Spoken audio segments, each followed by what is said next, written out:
नमस्कार दोस्तों, मैं आपका दोस्त vision all exam YouTube channel में आपका स्वागत करता हूं। आज हम देखेंगे यूपीएससी पैट का प्रैक्टिस सेट, जिसमें 50 क्वेश्चन हैं।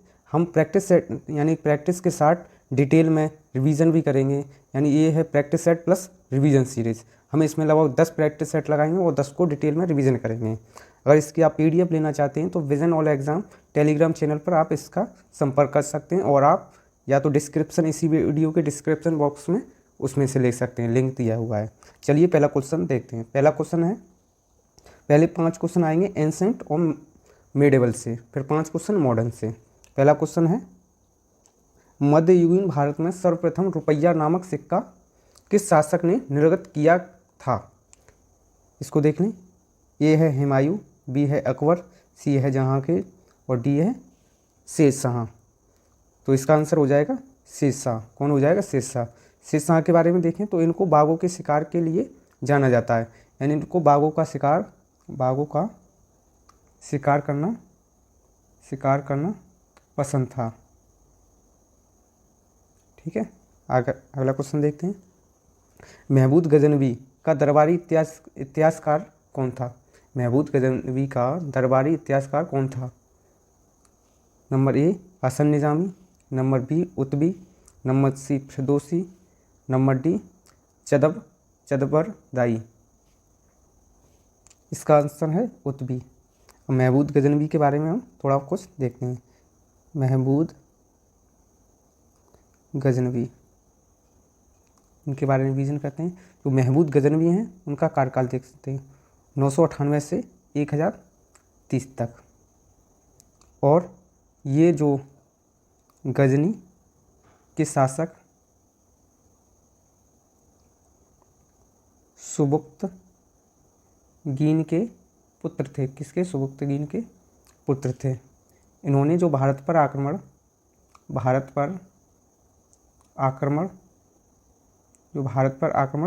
17 बार किया था, 17 बार। और वो 17 बार 1000 ईस्वी से लेकर 1027 ईस्वी के बीच में किया था। सबसे प्रसिद्ध इनका आक्रमण था सोमनाथ मंदिर पर। किस पर? सोमनाथ मंदिर पर। यही पूछा जाता है अक्सर करके। ये किया था 1026 ईस्वी में। अगला क्वेश्चन देखते हैं। प्राचीन पतन पोहार किसके तट पर स्थित है? ताम्रपर्णी, कावेरी, पेरियार, बैगई। 5 सेकंड मिलते हैं आपको। इसका आंसर है कावेरी। जो पोहार है इसको एक नाम है कांकदी के नाम से भी जाना जाता है। अगला क्वेश्चन है, महावीर स्वामी को किस नदी के तट पर ज्ञान की प्राप्ति हुई थी? 4 ऑप्शन है, देख लीजिए। आपको 5 सेकंड मिलते हैं। इसका आंसर है ऋजुपाल नदी। अब महावीर के संबंध में हम कुछ पॉइंट देखते हैं। इनका जन्म हुआ था 599 ईस्वी में। दूसरा, ये कुंडग्राम वैशाली में इनका जन्म हुआ था। कहाँ? कुंडग्राम वैशाली। इनके पिता का नाम था सिद्धार्थ। इनकी माता का नाम त्रिशला। इनके बचपन का नाम वर्धमान। इनकी पत्नी का नाम यशोदा। इनके दामाद का नाम जमाली। जितने भी इम्पोर्टेंट फैक्ट हैं इसी में। कौन सी नदी है? ऋजुपालिका नदी। और साल वृक्ष के नीचे ऋजुपालिका नदी। अगला है, इन्होंने जो प्रथम उपदेश दिए थे वो दिए थे राजगृह में। कहाँ पर? राजगृह में। और इनकी मृत्यु हुई थी 527 ईस्वी में पावापुरी में। आगे देखते हैं। राग का टीला निम्नलिखित किस नवपाषाणकालीन स्थल से संबंधित है? ये संबंधित है किससे? सघन कल्लू से। और यहीं पे जो कोलिड हवा है, यहाँ से सर्वप्रथम चावल के साक्ष्य प्राप्त हुए। अगला, किस अधिनियम के अंतर्गत प्रथम बार भारत में चुनाव के तत्व का प्रारंभ हुआ था? इसका आंसर है भारत परिषद अधिनियम 1892। इसके कुछ देखते हैं तथ्य इम्पोर्टेंट। इसमें क्या था, जो वार्षिक वार्षिक बजट था, इस पर बहस करने का अधिकार मिलेगा। किस पर? वार्षिक बजट पर बहस करने का अधिकार मिलेगा। किसके? भारतीय परिषद अधिनियम 1892 के द्वारा। और दूसरा, प्रश्न पूछने का अधिकार मिलेगा। वार्षिक बजट पर बहस कर सकते हैं, प्रश्न को पूछ सकते हैं। कहाँ पर? सदन में। लेकिन मतदान नहीं कर सकते हैं, मतदान करने का अधिकार नहीं मिला था। अगला क्वेश्चन, गांधी जी के नमक सत्याग्रह का एकमात्र उद्देश्य क्या था? उनका एकमात्र उद्देश्य था नमक कानून को निरस्त करना। कौन सा? नमक कानून को निरस्त करना। उन्होंने नमक कानून को निरस्त किया था 6 अप्रैल 1930 को डांडी के पास, यानी नमक कानून, यानी नमक बनाकर नमक कानून को तोड़ा। नमक कानून को तोड़ा। अगला क्वेश्चन देखते हैं, इंडियन होम रूल सोसाइटी स्थापित की गई। इसको देख लें, ये की गई थी 1905 में। 1905 में ये घटना हुई थी। कौन सी? बंगाल विभाजन। कौन सी घटना हुई थी? बंगाल विभाजन। ये कब हुई थी? 1905 में। इसको देखते हैं, बंगाल विभाजन की जो घोषणा हुई थी, इसमें कुछ डेट हैं, वही पूछता है। घोषणा हुई थी 19 जुलाई 1905 को घोषणा हो गई। फिर अगली डेट है 7 अगस्त 1905 को कलकत्ता के टाउन हॉल से क्या? स्वदेशी आंदोलन शुरू हो गया। स्वदेशी आंदोलन प्रारंभ हो गया। और एक और डेट है, 16 अक्टूबर 1905 को जो बंगाल विभाजन है वो प्रभावी हो गया। क्या हो गया? प्रभावी, यानी लागू हो गया। उसी दिन शोक दिवस के रूप में बनाया गया और रक्षाबंधन भी इसी दिन, एक दूसरे के हाथ पर राखी बांधी। किस कांग्रेस अधिवेशन ने 1905 में बंगाल में स्वदेशी व बहिष्कार आंदोलन चलाने का समर्थन किया?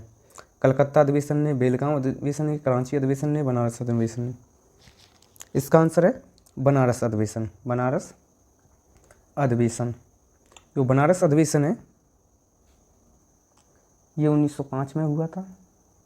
इसके जो अध्यक्ष थे, कौन अध्यक्ष? वो थे गोपाल कृष्ण गोखले। गोपाल कृष्ण गोखले की सर्वेंट ऑफ इंडिया सोसाइटी की स्थापना की थी गोपाल कृष्ण गोखले ने। अगला क्वेश्चन देखते हैं, निम्नलिखित में से किसने लक्ष्मीबाई के पति की मृत्यु के उपरांत उसके दंतक पुत्र को उत्तराधिकारी से वंचित किया तथा बाद में राज्य को अपने कब्जे में ले लिया? Lord Canning, Lord William Bentinck, Lord Dalhousie, Lord Wellesley. आपको पता है ऐसा करने वाला खाली एक ही व्यक्ति है, डलहौजी। डलहौजी के कुछ काम एग्जाम में छपते हैं। एक है व्युत्पत्ति का सिद्धांत किसने दिया था? डलहौजी ने। और दूसरा 1853 में इन्होंने रेलवे चलाई थी। क्या चलाई थी? रेलवे। कहाँ से? बम्बई से थाने के बीच में। बम्बई से थाने के बीच में इन्होंने रेलवे चलाई थी। एक और काम है इनका इम्पोर्टेंट, अवध का विलय। जो अवध का विलय किया था वो किया था कुशासन के आधार पर। किसके? कुशासन के आधार पर। इन्होंने सतारा का भी विलय किया था और झांसी का भी विलय किया था। अगला क्वेश्चन देखते हैं, एशिया की सबसे लंबी नदी कौन सी है? सिंधु, ब्रह्मपुत्र, यांगटीसी, वांग। इसका आंसर है यांगटीसी नदी। इसका आंसर था लॉर्ड डलहौजी। इसका आंसर है यांगटीसी। हम इसमें देखते हैं सिंधु नदी का जो उद्गम क्षेत्र है वो है बोखर-चू ग्लेशियर।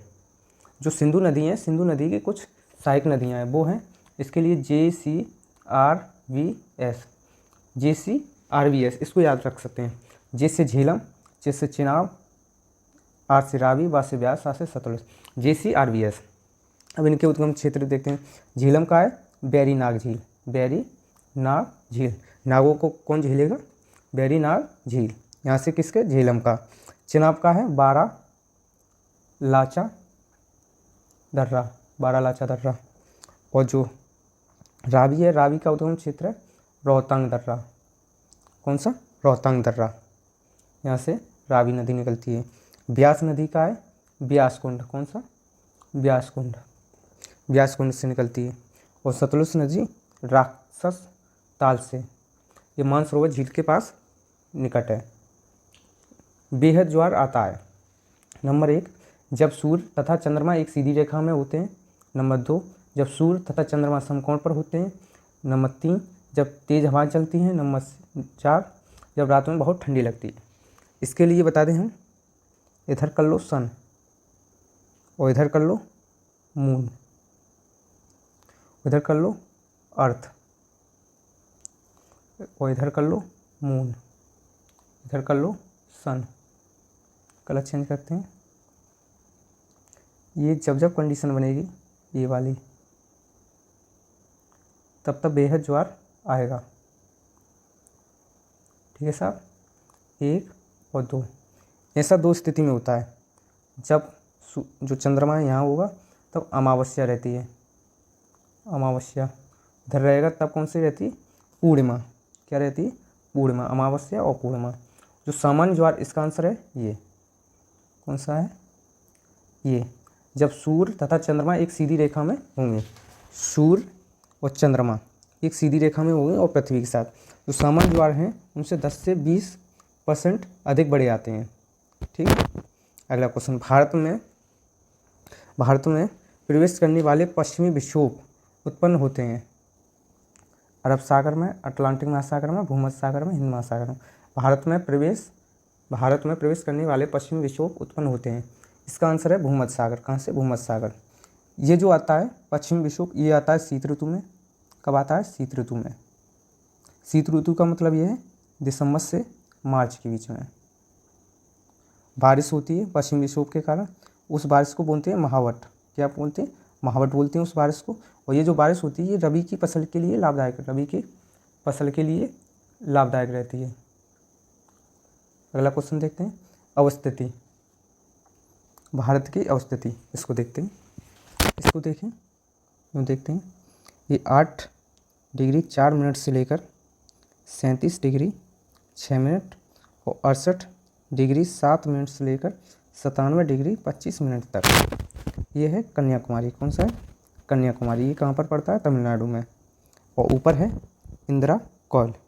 कौन सा है, इंदिरा कौल। ये कहाँ पर पड़ता है, लद्दाख में। और ये है गोहार मोती। कौन सा है, गोहार मोती।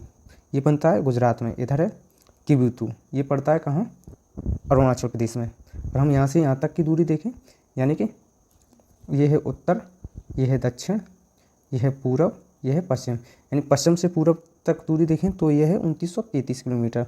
और उत्तर से हम दक्षिण देखें ये वाली दूरी तो ये है 3214 किलोमीटर। और भारत का क्षेत्रफल देखें तो वो है 32,87,263 किलोमीटर स्क्वायर। ये कुल क्षेत्रफल का 2.4% है। ये 7वां सबसे बड़ा देश है। इसका आंसर हो जाएगा ये,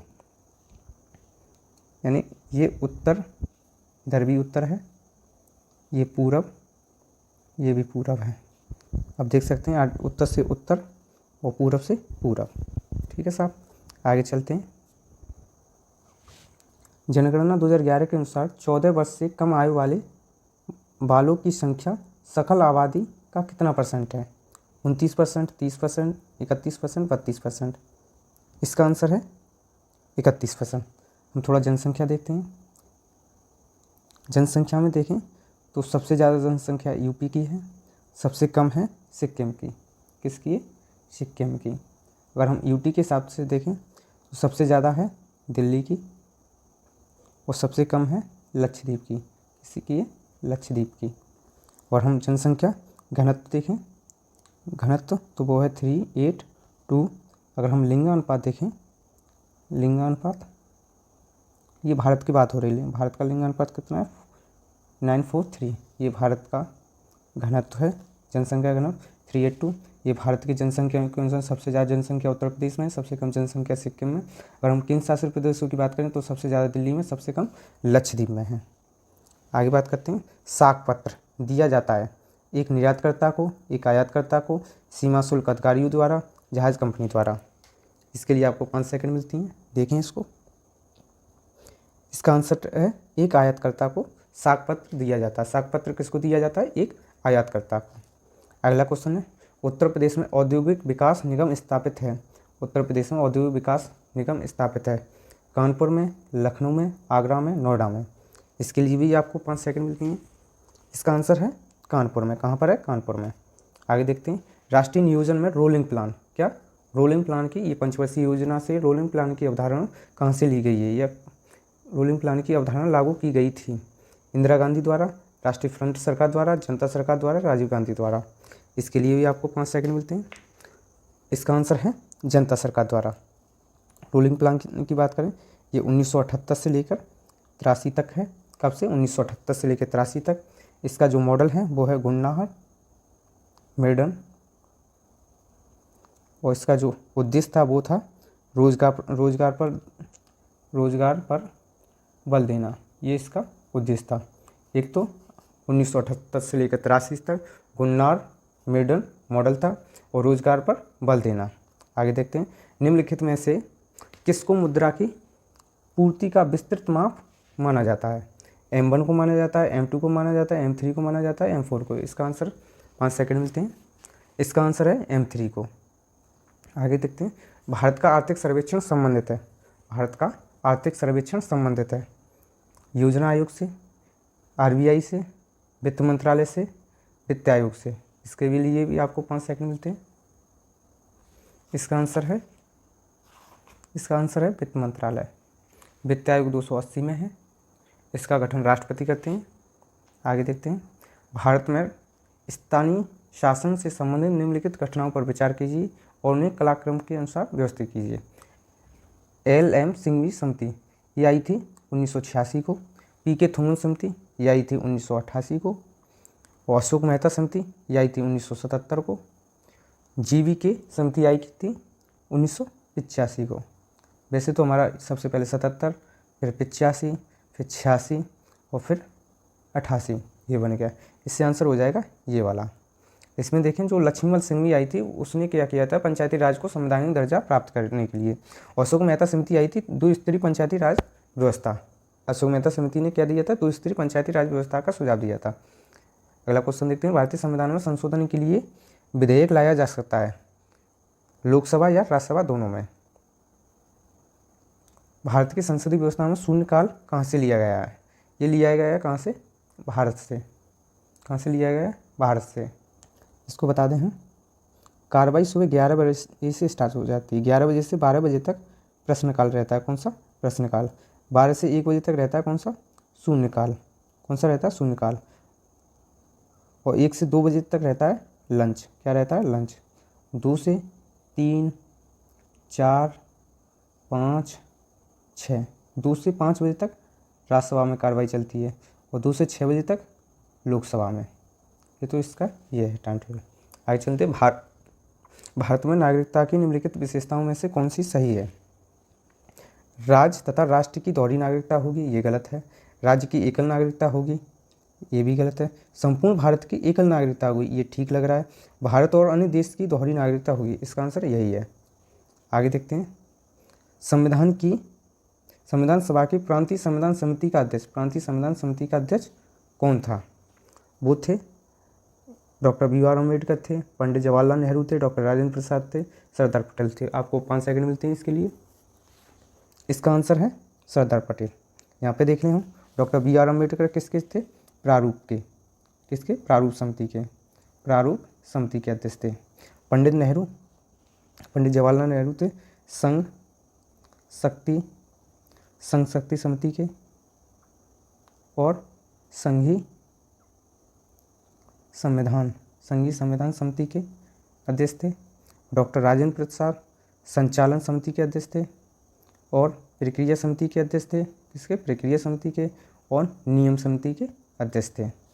आगे देखते हैं, हमारे शरीर में रक्त का दाब होता है वायुमंडलीय दाब से कम, वायुमंडलीय दाब से अधिक, वायुमंडलीय दाब के बराबर, उपयुक्त में से कोई नहीं।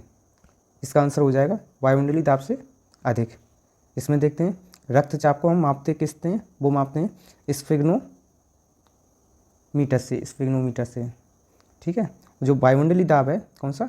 वायुमंडलीय दाब, इसको मापते हैं बैरोमीटर से। किससे? बैरोमीटर से। वायु की आर्द्रता, किसकी? वायु की आर्द्रता मापते हैं हाइग्रोमीटर से। किससे? हाइग्रोमीटर से।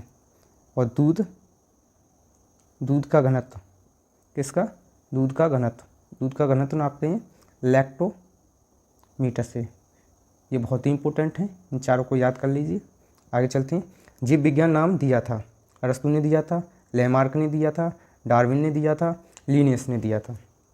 जो जीव विज्ञान शब्द है वो दिया था लेमार्क ने, और जीव विज्ञान के पिता कौन है? अरस्तु। आगे देखते हैं। प्रकृति में सर्वप्रथम प्रचुरता में पाए जाने वाला कार्बनिक यौगिक है, वो है सेल्यूलोज। आगे देखते हैं। फोटो वोल्टी सेल संबंधित है सौर ऊर्जा से, नवकी ऊर्जा से, पवन ऊर्जा से, भूतापीय ऊर्जा से। इसका संबंध है सौर ऊर्जा से। प्रकाश वर्ष किसकी इकाई है? समय की इकाई है, प्रकाश की इकाई है, समय की इकाई है, प्रकाश की प्रवणता की इकाई है, खगोलीय दूरियों की इकाई है। इसका आंसर है खगोलीय दूरियां मापने के लिए। मधुशाला किसकी कृति है?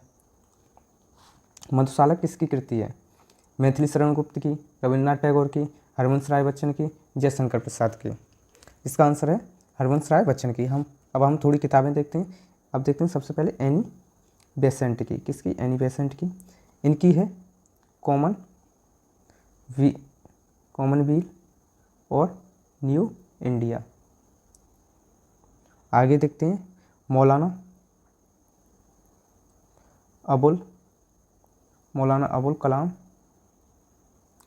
अबुल कलाम आज़ाद।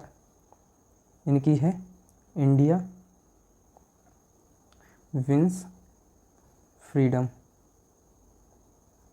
आगे देखते हैं। बाल गंगाधर तिलक। इनकी है गीता रहस्य। कौन सी है? गीता रहस्य। महात्मा गांधी। किसकी? महात्मा गांधी की है यंग इंडिया। ये इम्पोर्टेंट किताब है, इसको देख लें। अगला क्वेश्चन है। उस्ताद जाकिर हुसैन का संबंध संगीत के किस वाद्य यंत्र से है? सितार से, तबला से, सरोद से, बांसुरी से। तो इसका आंसर हो जाएगा तबला से। और सितार का जनक कहा जाता है अमीर खुसरो को सितार का जनक कहा जाता है। और सितार को ही पंडित रविशंकर बजाते हैं। इनका भी संबंध इसी से है। आगे देखते हैं। भूक्षरण किसके द्वारा रोका जा सकता है? जो भूक्षरण यानी लैंड स्लाइडिंग, जो लैंड बहती है किस सकती है, वो किसके द्वारा रोकी जा सकती है? अच्छी जनसंख्या बढ़ाकर, वनारोपण बढ़ाकर, वनस्पति घटाकर, अति चराई। तो इसका आंसर हो जाएगा बी। कौन? वनारोपण। हम ज़्यादा से ज़्यादा पेड़ लगाएंगे तो इससे क्या है, ये कंट्रोल में आ जाएगा। आर्थिक सर्वेक्षण किसके द्वारा प्रकाशित किया जाता है? आर्थिक सर्वेक्षण किसके द्वारा प्रकाशित किया जाता है? ये किया जाता है वित्त मंत्रालय के द्वारा। अब हम यहाँ पर थोड़ा योजना आयोग देखते हैं। योजना आयोग 15 मार्च 1950 को इसकी स्थापना हुई थी नियोगी समिति की सिफारिश पर। किसकी? नियोगी समिति की सिफारिश पर। ये एक गैर संवैधानिक निकाय है। कैसा? गैर संवैधानिक निकाय है। यह एक सलाहकारी निकाय है। इसका जो अध्यक्ष पीएम होता है। इसका जो उपाध्यक्ष पीएम द्वारा नियुक्त होता है। प्रथम थे जवाहरलाल नेहरू, उपाध्यक्ष थे प्रथम गुलजारी लाल नंदा। आगे देखते हैं। पणजी किस भारतीय राज्य की राजधानी है? पणजी है गोवा की। और हम देखते हैं पूर्वोत्तर राज्यों की राजधानी, जिसमें हम देखेंगे अरुणाचल प्रदेश की, नागालैंड की, मणिपुर की, असम की, मेघालय की, मिजोरम की और त्रिपुरा की। 1 2 3 4 5 6 7 इनको बोलते हैं 7 सिस्टर। अरुणाचल प्रदेश की है ईटानगर। कौन सी है? ईटानगर। नागालैंड की है कोहिमा। कौन सी है? कोहिमा। मणिपुर की है इम्फाल, कौन सी, इम्फाल। और असम की है दिसपुर, कौन सी है, दिसपुर। यहाँ पे हम इम्फाल को ठीक करते हैं, सॉरी, इम्फाल, ठीक है। इधर है दिसपुर। और मेघालय की है शिलोंग, मेघालय की कौन सी, शिलोंग। मिज़ोरम की है आइजॉल, कौन सी, आइजॉल। और त्रिपुरा की है अगरतला, अगरतला। अरुणाचल प्रदेश की ईटानगर, नागालैंड की कोहिमा, मणिपुर की इम्फाल, असम की दिसपुर, मेघालय की शिलोंग, मिज़ोरम की आइजॉल, त्रिपुरा की अगरतला। माले, माले किसकी राजधानी है, अल्जीरिया की है, मालदीव की है, केन्या की है, मॉरिशस की है। तो ये है मालदीव की राजधानी। अब हम देखते हैं भारत के जितने पड़ोसी राज्य हैं उनकी राजधानी। जैसे चीन है, पाकिस्तान है, कौन सा है, पाकिस्तान है, भूटान है, नेपाल है, म्यांमार है, श्रीलंका है, श्रीलंका, मालदीव, बांग्लादेश, अफ़गानिस्तान। ये भारत के पड़ोसी देश हैं, इनकी राजधानी देखते हैं। चीन की है बीजिंग, पाकिस्तान की है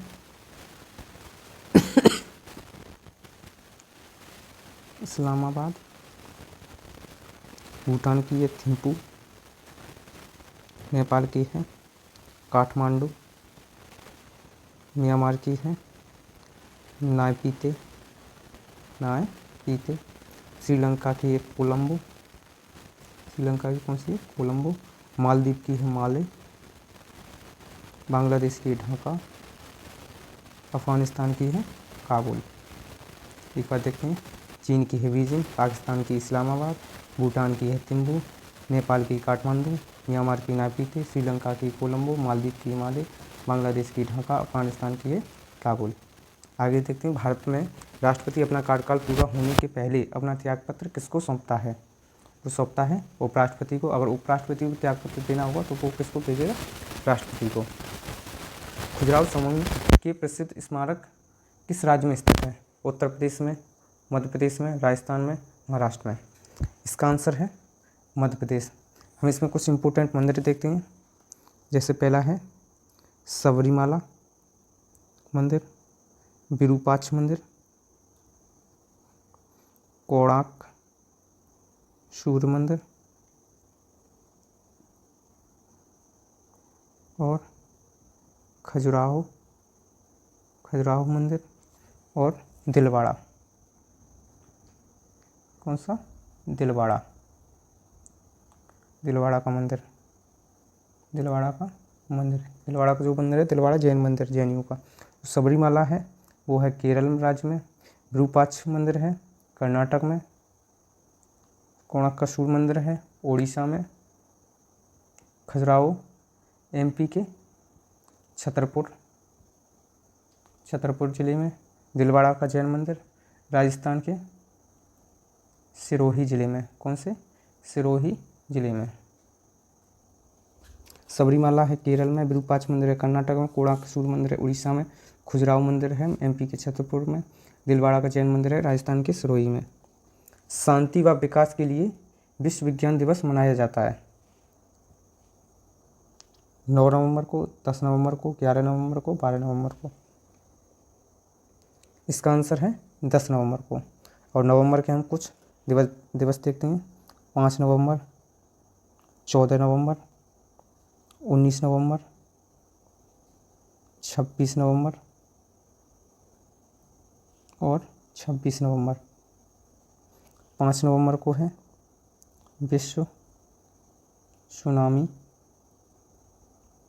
जागरूकता दिवस, 14 को है विश्व मधुमेह दिवस, कौन सा, मधुमेह दिवस। फिर है 19 को विश्व शौचालय दिवस, शौचालय दिवस, 26 को है संविधान दिवस, 26 नवंबर 1949 को बनकर तैयार हो गया था। और 26 इधर है राष्ट्रीय दुग्ध दिवस, वही नवंबर के सारे दिवस। आगे देखते हैं विश्व एड्स दिवस कब मनाया जाता है। 1 दिसंबर को, 3 दिसंबर को, 5 दिसंबर को, 7 दिसंबर को। इसका आंसर है 1 दिसंबर को। अब दिसंबर के देखते हैं। 1 दिसंबर, 4 दिसंबर, 5 दिसंबर, 10 दिसंबर, 16 दिसंबर, 23 दिसंबर, 24 दिसंबर, 25 दिसंबर। 1 दिसंबर को विश्व एड्स दिवस, ये वाला। 4 दिसंबर को है नौसेना दिवस। कौन सा? नौसेना दिवस। 5 दिसंबर को है विश्व मृदा दिवस, विश्व मृदा दिवस। 10 दिसंबर को मानवाधिकार दिवस, मानवाधिकार दिवस। 16 को है विजय दिवस। कौन सा? विजय दिवस। 23 को है अन्नदाता दिवस। 24 दिसंबर को राष्ट्रीय उपभोक्ता दिवस। 25 दिसंबर को है सुशासन दिवस। कौन सा है? सुशासन दिवस। अभी आगे 10 करंट के क्वेश्चन, जिनको देखते हैं जल्दी से। उत्तर प्रदेश में राज्य व्यापी अग्नि सुरक्षा सप्ताह का आयोजन किया गया। इसका डायरेक्ट आंसर देखते हैं। 14 से 20 अप्रैल 2022 तक। अगला क्वेश्चन है, अप्रैल 2022 में किस राज्य में जलमार्ग कॉन्क्लेव 2022 का आयोजन हुआ है? ये हुआ है असम में। जलमार्ग कॉन्क्लेव 2022 का आयोजन रायसीना संवाद डायलॉग से संबंधित है। यह वर्ष 2016 से प्रतिवर्ष आयोजित किया जा रहा है। इसके 7वें संस्करण का आयोजन 25 से 27 अप्रैल 2022 को नई दिल्ली में आयोजित होगा। इसका आयोजन विदेश मंत्रालय एवं अर्बन रिसर्च फाउंडेशन द्वारा संयुक्त रूप से किया जाएगा। इसका आंसर है सी, तीनों सही हैं। कौन से? तीनों सही हैं। अगला क्वेश्चन है, अप्रैल 2022 के 48वें अखिल भारतीय पुलिस विज्ञान कांग्रेस का आयोजन कहाँ किया गया है? ये किया गया है नई दिल्ली। अगला क्वेश्चन है, 25-26 अप्रैल 2022 तक अंतर्राष्ट्रीय खाद्य और अतिथि मेला आहार 2022 का आयोजन कहाँ किया गया? ये किया गया है बीजिंग। अगला है, ऊपर देखते हैं, 2 क्वेश्चन गलत रखे हैं। इसका आंसर है भोपाल।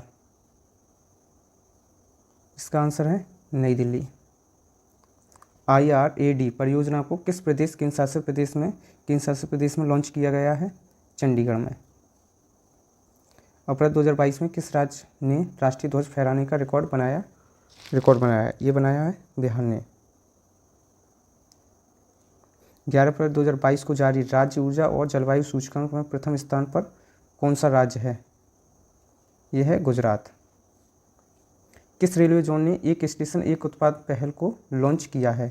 ये किया है दक्षिण मध्य रेलवे ने। स्वदेशी नेविगेशन सिस्टम गगन का उपयोग करके अपने विमान को उतारने वाली एशिया की पहली एयरलाइंस कौन सी है? वो है इंडिगो। आज का टेस्ट समाप्त हुआ। आपके अगर चेक करें 50 क्वेश्चन में से कितने आ रहे हैं, और ये एक तरह से डिटेल रिवीजन है। और चैनल को सब्सक्राइब कर लें, बेल आइकन को दबा लें, जिससे कि समय समय पर आपको नोटिफिकेशन मिलता रहे। इसकी PDF vision all exam Telegram channel पर मिलेगी। नमस्कार दोस्तों।